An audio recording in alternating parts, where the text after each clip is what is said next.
Look under your bikes. Little girl warns the iron serpents. What they found was terrifying. The roar of motorcycle engines echoed like thunder down a peaceful suburban street, sending birds scattering from treetops and making curtains tremble behind living room windows. On that warm afternoon, the Iron Serpents Motorcycle Club had rolled in, leather jackets gleaming in the sunlight, tattoos telling stories of a hard past. They were the kind of men nobody dared to approach, tough, scarred, and ready to bite back at the world that had bitten them first. But none of their power or pride prepared them for a trembling little girl in a purple dress, who stepped into the road with her small hand raised, fear and urgency in her eyes. Direct hit before the story continues. If you believe in kindness, second chances, and the power of unexpected heroes, please take a moment to like this video, comment your thoughts, share it with someone who needs hope, and subscribe to the channel. Your support means more than you know. Yellow Heart. The little girl's name was Lily. She looked no older than 7, with a soft voice that seemed too innocent for what she was about to say. The club's leader, a tall man with tired blue eyes and sleeves of ink, bent forward and asked what she wanted, though his tone wasn't gentle, more like a gruff growl. Lily pointed at the motorcycles, her voice quivering as she said the words that froze them in place. Look underneath your bikes. Please, hurry. The Iron Serpents exchanged confused glances. Some smirked, some scoffed, but something in the girl's eyes, a terror too real for a child to fake, made their leader kneel to check. And then his heart dropped. Lodged beneath the steel frame near the gas tank was a small, unfamiliar device, wired tight and blinking a faint red light. A bomb. A real one.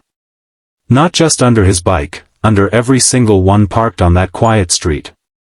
For a moment, the tough bikers who laughed in the face of danger, forgot how to breathe.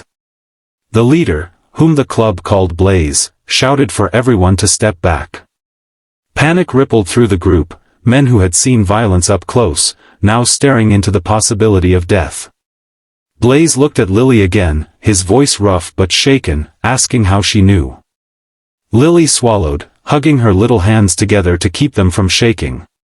She explained that her father had once built things like that, bad things, before he left her and her mom behind.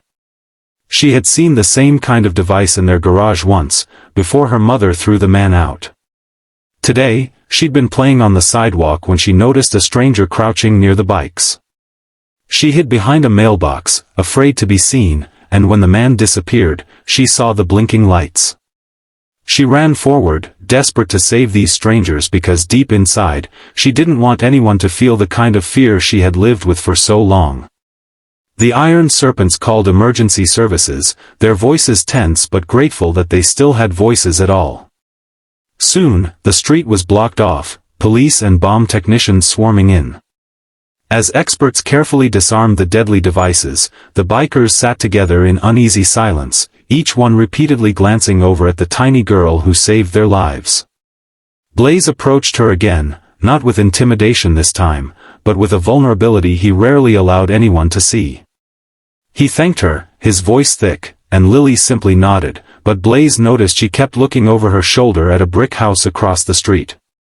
She seemed scared to go home, even though the danger had passed. Blaze gently asked about her family. Lily whispered that her mom worked double shifts to keep them safe and fed. She was afraid to tell her what happened today, afraid her mom would worry more than she already did. Lily had learned to be brave far too young. The bikers, men judged by society as lost causes, hardened criminals, and scary outcasts, felt something stir inside their chests, a mixture of guilt, respect, and protectiveness. They had shown up in this town to visit an old member, but they had been moments from never leaving. In that moment, Blaze made a decision that would change every one of their lives. He told the club they weren't just riding away. They owed this little girl more than words. So they stayed, helped her mother fix a broken fence, repaired a damaged roof before rain came, and filled their small kitchen cabinets with groceries Lily hadn't tasted in months. When neighbors peeked from windows expecting trouble, what they witnessed instead was a group of burly bikers kneeling in dirt, laughing while painting a birdhouse with a little girl in a purple dress. But it wasn't just Lily's life they were helping, it was their own redemption they were unknowingly rebuilding. Blaze, who had spent a decade running from his past mistakes, found a strange peace in Lily's shy smile. One of the bikers, a giant with a skull tattoo, cried quietly one night when Lily hugged him, saying thank you for being her protectors. These men who were labeled monsters realized that maybe kindness wasn't something only soft people had. Maybe it was something broken people could learn too. Weeks passed. The police tracked the man who planted the bombs, someone with a deep grudge against the Iron Serpents. He was arrested before he could try again. Lily and her mom were finally safe. The day eventually came when the bikers had to continue their journey. Lily stood outside her house as they revved up their engines. She didn't look scared of the noise anymore, not when those sounds belonged to her heroes. Blaze stepped off his bike one last time, kneeling to meet her eyes. He gave her a small silver locket with angel wings carved into it. Inside was a tiny inscription. To our guardian. Thank you for our second chance. Blaze told her that if she ever needed them, she only had to call the number inside the locket. She nodded, tears sparkling on her eyelashes, and whispered that they were her angels now, just not the kind with halos. As they rode off into the horizon, engines roaring like thunder once again, Lily waved until they disappeared behind the curve of the road, and her heart felt full instead of afraid. Blaze looked back in his mirror for one last glimpse of the girl who saved their lives, and saved their hearts from going completely cold. Glowing star, if this story touched your heart, please like, comment, share, and subscribe. Your support keeps these emotional stories alive and reaching more people. Red heart.